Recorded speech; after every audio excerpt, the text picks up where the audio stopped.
पिता की आयु अपने पुत्र रोहित की आयु की 3 गुनी है। 8 वर्षों के बाद उसकी आयु की 2.5 गुनी होगी और 8 वर्षों के बाद उसकी आयु रोहित की आयु की कितनी गुनी होगी, ये हमें बताना है। हमें क्या दिया, उनके वर्तमान यानी आज जो उनकी आयु और उनके बीच का संबंध दे रखा भाई। आज क्या है कि जो पिता है उसकी आयु अपने बेटे से 3 गुनी है। 8 वर्षों के बाद क्या हो जाएगी, वो 2.5 गुनी हो जाएगी। तो उसके भी 8 वर्षों बाद हमें बताना भाई कितनी गुनी हो जाएगी। ठीक है, तो देखिए कैसे करेंगे इसे। तो मान लेंगे हम, माना रोहित की आयु, रोहित की आयु, रोहित कौन है, उसका बेटा है। उसने कहा पहली लाइन में कि जो रोहित है, जो उसकी आयु है वो रोहित से 3 गुनी है। तो रोहित की क्या मान लू मैं, एक्स मान लू। रोहित कितने साल का है, एक्स साल का है। तो उसका पिता, माना पिता की आयु वो कितनी हो जाएगी, वो हो जाएगी 3x।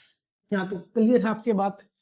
अब आपसे क्या कहा कि 8 वर्षों के बाद, ठीक है, अब इसे सम कंडीशन को अप्लाई करते हैं। 8 वर्षों के बाद उसकी आयु 2.5 गुनी हो जाएगी। तो हम क्या करते हैं, इनको बराबर लिखते हैं।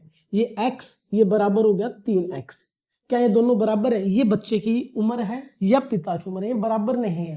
लेकिन हमें क्या करना, जब भी कंपैरिजन होता है बराबर करना होता है। कैसे करेंगे, 8 वर्षों के बाद, तो 8 साल बाद कह रहा है, ये तो वर्तमान उम्र है, तो दोनों में क्या करो 8 जोड़ दो, तो ये 8 साल बाद पहुंच जाएगी बात। ठीक है, ये क्या हो गया, 8 साल बाद उसकी आयु 2.5 गुनी हो जाएगी। यानी पिता की आयु बेटे से 2.5 गुनी हो जाएगी। हम क्या कर रहे हैं, बराबर। ये 2.5 गुना ज्यादा है तो इसे भी क्या करें हम 2.5 से गुणा कर देंगे। अब 2.5 कितना होता है, 2.5 होता है हमारा 2 सही 1/2, इसे हम 2.5 बोलते हैं।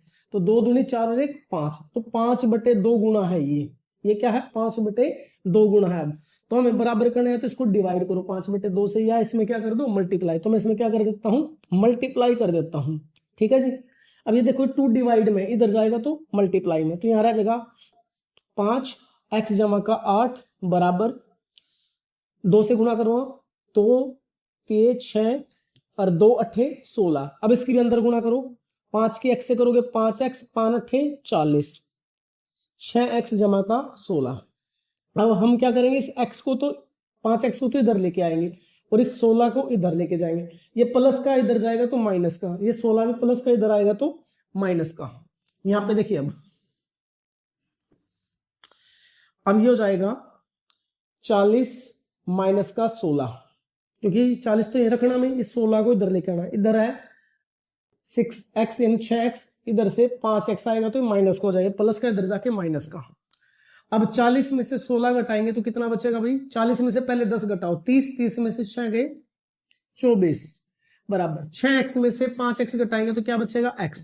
तो x का मान कितना आ गया 24। तो x क्या थी हमारी, रोहित की आयु थी।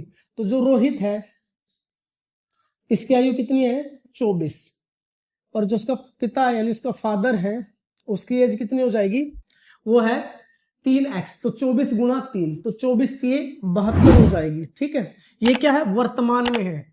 तो उसके 8 साल बाद वो 2.5 गुना हुआ है, तो उसके भी 8 साल बताना है। तो हमें क्या करना है, 8 और 8 यानी 16 16 प्लस कर लेना है। क्या कर लेना हमें, 16 16 प्लस, ये तो वर्तमान है ना, तो इन दोनों में क्या करेंगे 16 जोड़ लेंगे। तो 16 जोड़ेंगे 24 और 16 कितना हो गया, ये 40 हो जाएगा। इसमें भी 16 जोड़ दो तो कितना हो जाएगा, 6 और 2 8 और ये 8। यानी देखो इसने शुरुआत में 8 साल बाद, उसके बाद फिर 8 साल, तो मैंने 8 और 8 16 इसलिए जोड़ा है यहाँ पे। ठीक है, पूछा तो 8 था ना, तो एक 8 तो ये और एक 8 ये, तो 16 साल बाद के पूछा था। अब पूछा है कि जो पिता की आयु है वह बच्चे से कितनी गुना है। तो इसके थोड़ा सा सिंप्लीफाई कर लो, काट लो इसे। 4 पे काटता हूं, 4 40, 4 दूनी 8 और 4 दूनी 8, फिर से कट रहा 2 पंजे 10, 2 एकम 2 और 2 एकम 2, यानी क्या है 11/5 गुनी है। तो इसको खोल के लिखे तो 5 दूनी 10, एक बच गया, तो 2 सही 1/5 गुनी है उसकी आयु।